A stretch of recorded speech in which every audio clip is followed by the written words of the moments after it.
Okay, it's going to be a review of Smackdown from May 24th, 2001. This features the forgotten TLC match, as Chris Jericho would say. Yeah, I mean, TLC 3, it's pretty much underrated.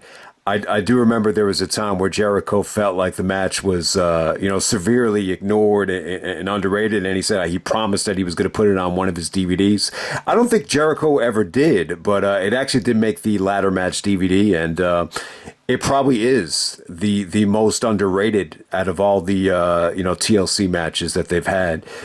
So yeah, man, wanted to take it back to 2001. I know we're well past the 20th anniversary for 2001, but there's still like a lot of must-see shows that I want to cover from 2001. So yeah, man, if anyone has any recommendations of a Raw or a SmackDown that you feel like is worthy of a classic review, then definitely recommend it. But I only want to do it if it's a really good show that's very memorable. I do want to touch on the Christmas Eve show from 2001 for a lot of different reasons, but we'll get to that during Christmas time, hopefully.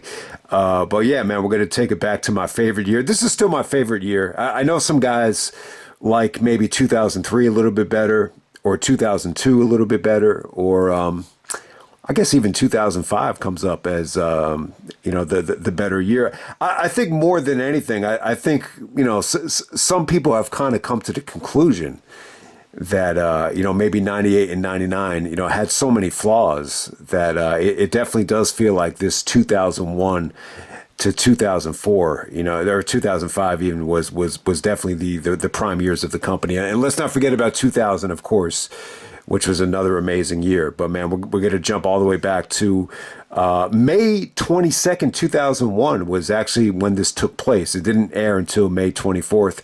But, this was a phenomenal, week, for Chris Benoit and Chris Jericho, especially for Chris Benoit. I mean, Jesus Christ, man. I mean, I've said this before during the Judgment Day review, but, they had Benoit had the 2 out of 3 Falls Classic with Angle at Judgment Day. And then him and Jericho win the Tag Team Turmoil later on that night at Judgment Day. Jericho and Benoit beat Austin and Triple H to win the tag team titles. In my opinion, the best Raw match ever. I actually had that at number 1. The best tag match in Raw history, however you want to call it. And then it's like the gift that keeps on giving. Vince orders Benoit and Jericho to defend the titles in a TLC match to stack the odds against them, which ended up being, in my opinion, like, look at it like this. TLC 2 actually won Match of the Year in Pro Wrestling Illustrated from WrestleMania. I mean, that just shows you the power of WrestleMania. But to me, like, if you're going to argue that TLC 2 should be the Match of the Year in 2001, then you could definitely argue this as well. I'm not saying it's better than TLC 2. I'm not saying it's the best TLC, but I will say it's the most underrated. If you're a Benoit and Jericho fan, this was a must see show for them. And then not to mention, Benoit had the classics with Austin in Calgary, which wasn't as good, but, and they had the match in Edmonton, which was awesome. That was like a, vintage, hockey, crowd during the playoffs, which was crazy. And then, they tapped it off with, King of the Ring 2001. Benoit had the incredible steel cage match with Angle. Let's not forget Jericho had a really, really good, title match with Austin in Minnesota. This was an incredible time. This was actually the height of my brother being a fan. Like, this was when he was the most into it. And then, eventually with King of the Ring, he got me back into it. So it's an incredible time. Very, very important time. So yeah, man. So we're going to go all the way back to May 24, 2001, from Anaheim, California, the Arrowhead Pond, home of WrestleMania 12, home of WrestleMania 2000. We have an attendance of 10,710. This is a taped broadcast, wouldn't air until May 24, 2001 on UPN.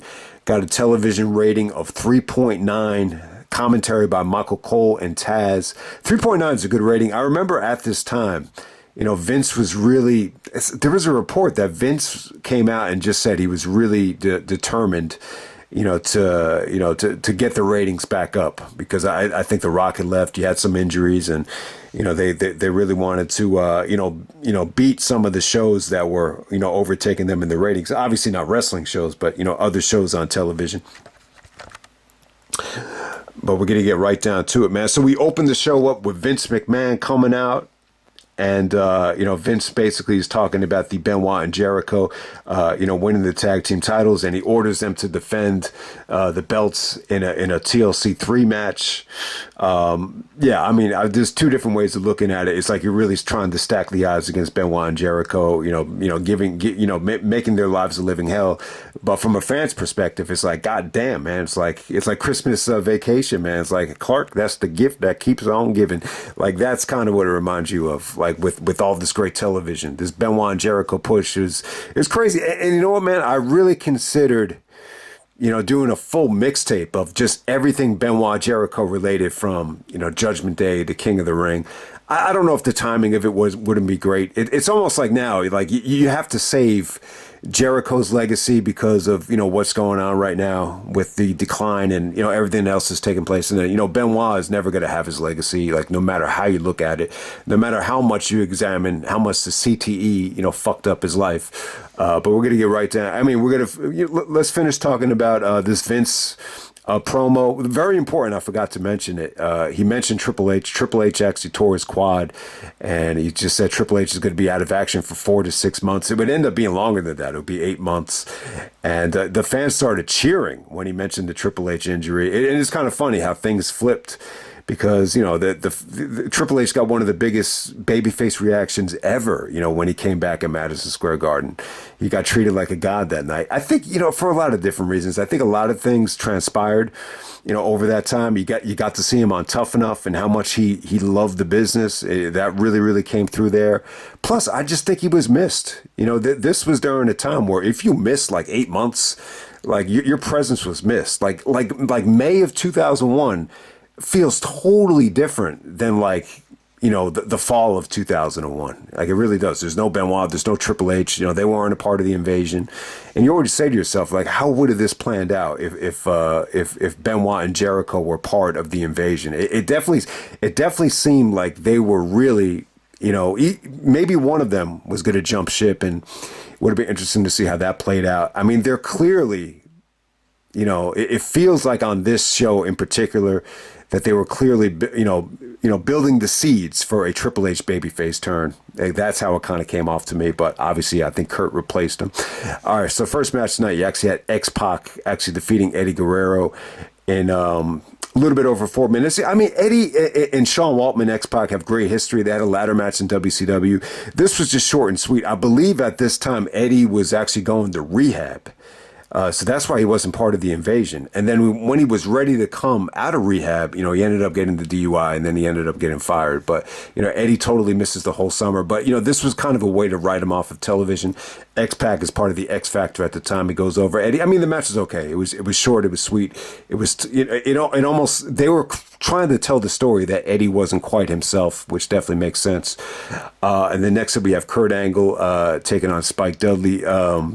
Man, this was hilarious here. And this is a famous match too. I remember Kurt had a picture of this in his book, where he was explaining how he was able to do the ankle lock in a way to make it look like Spike Dudley broke his ankle. I didn't really notice anything that different about it, but the selling from Spike was on the money there. So this is probably the best month of Spike Dudley's life. He's actually dating Molly. Kurt Angle comes up to Molly, acting like an asshole, acting like a dick, and basically says, "Have you seen Shane McMahon?" Because Shane just ruined, his award ceremony when he won the gold medals back from Chris Benoit, where, Angle said to Shane, he's like, "What people care about is my award ceremony, not WCW, so do you mind?" So I love that award ceremony with Angle and Shane McMahon. So that kind of started the Shane and Angle beef. So Angle's looking for Shane, and he's treating everyone like shit, because he's like, "Have you seen Shane McMahon? Have you seen Shane McMahon?" And then, Spike comes up to Kurt, and he said, basically doing the same thing that he did to Austin. Like, "You can't talk about my girlfriend like that." And, Angle's acting like a bully. And basically this just ends up being a fight. They just fight to the ring. Like Angle doesn't even dress for this. He's just like Angle slamming Spike Dudley off the steel steps, just being a bully. He's wearing the "I'll make you tap out" shirt, which is one of the best Kurt Angle shirts. You know, Vince actually stated, I think a couple years later, that Angle didn't move merchandise. But I'll tell you, man, that "I'll make you tap out" shirt, I remember a lot of kids wearing that at school. I think my brother actually had the shirt as well. I actually stole it from him and wore it like the last day of school. So I remember that shirt really, really, really well. But yeah, the match was definitely fun. I mean, Spike took a tremendous amount of bumps. They didn't have Angle dress here, but then he makes Spike tap out to the ankle lock. I believe Hardcore and the Hollies come out to make the save. But yeah, Molly comes out and is, showing Spike Dudley some sympathy. Angle had a really, really funny line here because, Spike is trying to suck up to Molly. So Angle says, "What the hell is this? Saved by the Bell?" Which was pretty funny. So, all right, next up we had Dean Malenko actually taking on Raven here. Dean wins in a couple of minutes, but Raven gets the upper hand, gets the last laugh. This is where Perry Saturn suffers the concussion. So I don't know exactly what happened here. I do remember a lot of people were under the impression that Perry Saturn was about to be punished for something. So they had him doing this weird gimmick where he's talking to a mop and he keeps on saying, "You're welcome." So Malenko and Terri are like baffled at the new direction of Perry Saturn, where he's basically unconscious, has a concussion, is just acting like an idiot. He basically said, "You're welcome," walks right past them. So this is where the start of the whole Perry Saturn Perry Saturn concussion stuff starts.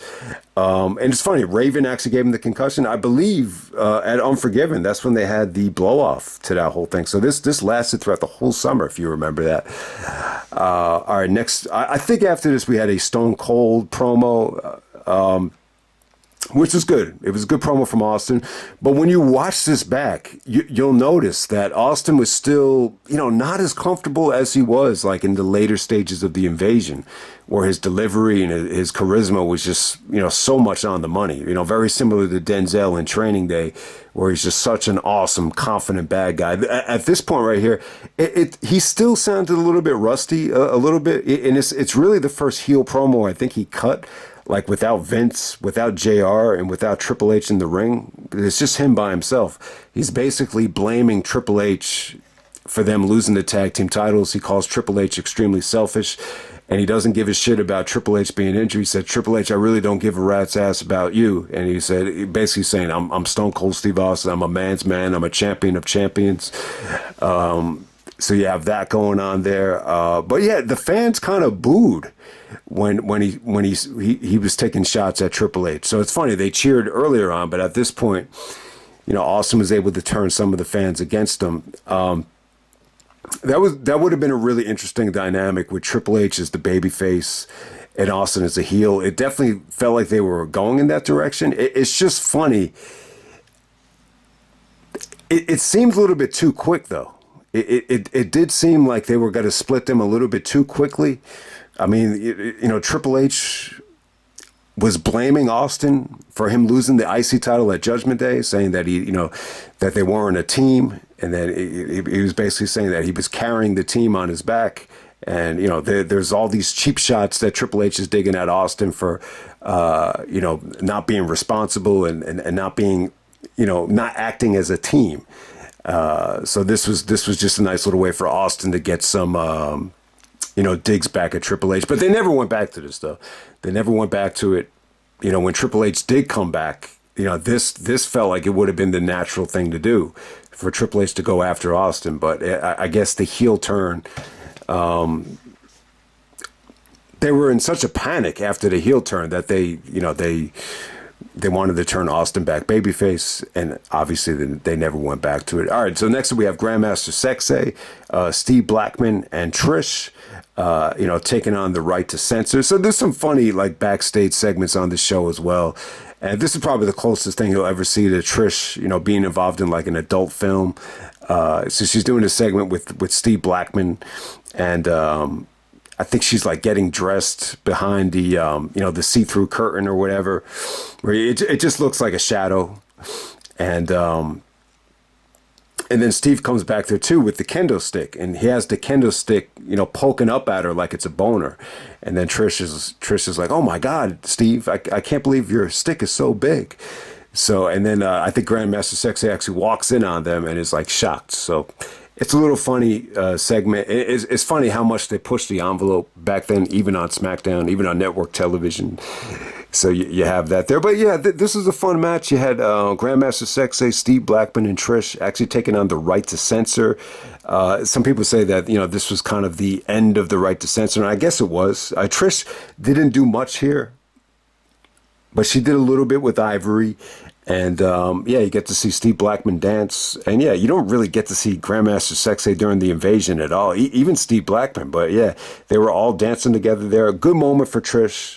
She looked really good at the time, and this is just a nice little entertainment thing for her. She was dancing with the sunglasses on and everything, so that was pretty cool. And, also on the show, you actually had Tajiri, meet up with William Regal. So you got one of the many, Tajiri and William Regal interactions with almost like Tajiri, kind of being like an intern for William Regal, kind of, doing chores for him as Regal was the commissioner, which was great. I think Regal and Tajiri had a lot of chemistry together for whatever reason. I don't know who had the idea to put them together, but I think this is the first time they ever met, backstage at the commissioner area. And speaking of William Regal, Rhyno actually comes up to Regal and he's like demanding all these title shots. I think Big Show is actually the hardcore champion. He wants to wrestle, Big Show.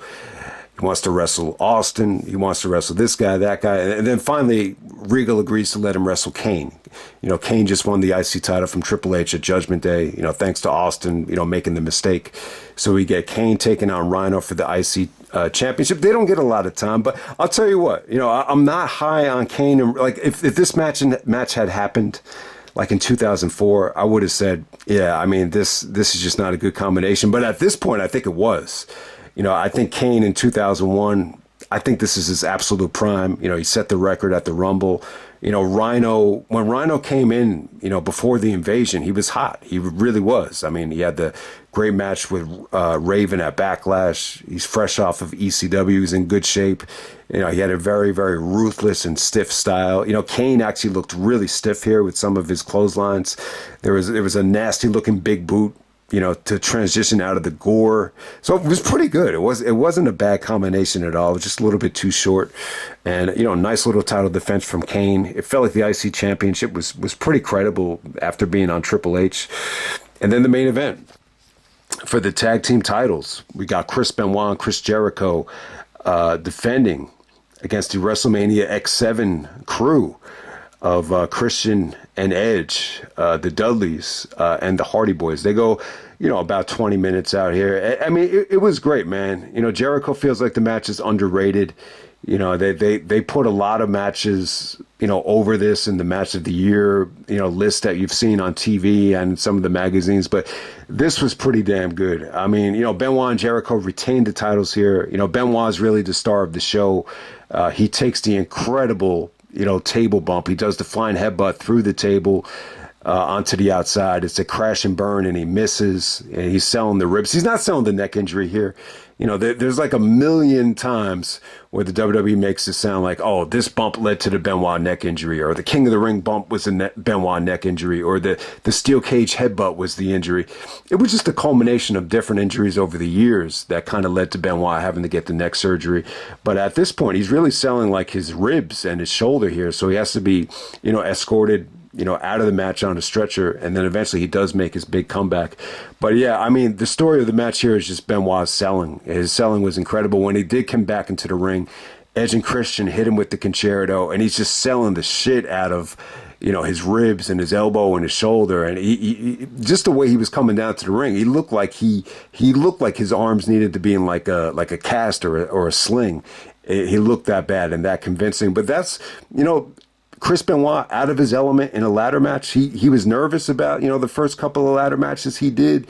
But I'll tell you, Benoit had some of the best ladder matches of all time, whether it be the match against Jericho, the medals match against Angle, which was pretty good, and the TLC match, the Money in the Bank, the first ever Money in the Bank ladder match where he stole the show with his selling, and he does it once again here. I will say this though, the ending is a little bit anticlimactic. You see like all these monumental bumps, and then everyone's just kind of laid out, and then Benoit just kind of is selling his ass off, and he gets up to the top of the ladder to take the titles away. Like no one really challenged him to take the titles from him, so it was just really just Benoit isolated. But it's pretty good. It put Benoit over huge, and in some ways it kind of set the stage, for those classic matches with Austin. The very next week on Raw and on SmackDown. But, you just had some tremendous bumps here. I mean, Jericho was awesome here. Jericho looked in incredible shape, at this time. You could tell he was just heavily motivated. He had a goal of becoming champion, and it just really resonated here. He did some incredible things. He did the Bulldog to Bubba Ray Dudley off the top of the ladder. He actually took the nasty-looking spear from Edge off the top of the ladder. So, they do the Edge and Jeff Hardy spear spot, but in this situation, it's Jericho actually taking the spear. So that was cool. Edge and Christian were brutal here with the concertos. Bubba and Devon did the 3D to Christian off the top rope through the table, which was crazy. Jeff Hardy took a superplex off the top of the ladder from Bubba, which, got a holy shit chant. I think, I don't think you've ever seen the superplex off the top of the ladder at that point. I think RVD did it to Jeff later on that summer, but this might have been the first time it was done. Matt did some sweet stuff out there.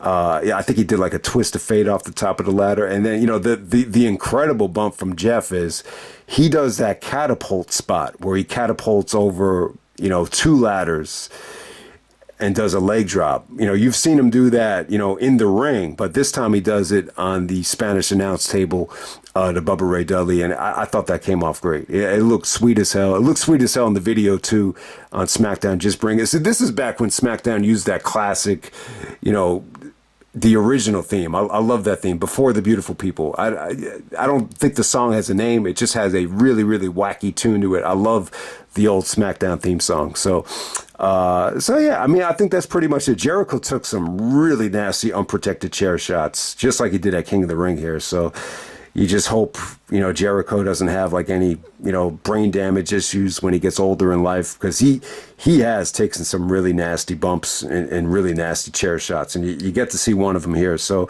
yeah, really, really fun match, entertaining as hell. I mean, you'd think having 4 teams in a ladder match is going to be a clusterfuck. It was just really, really well paced, really, really well, laid out.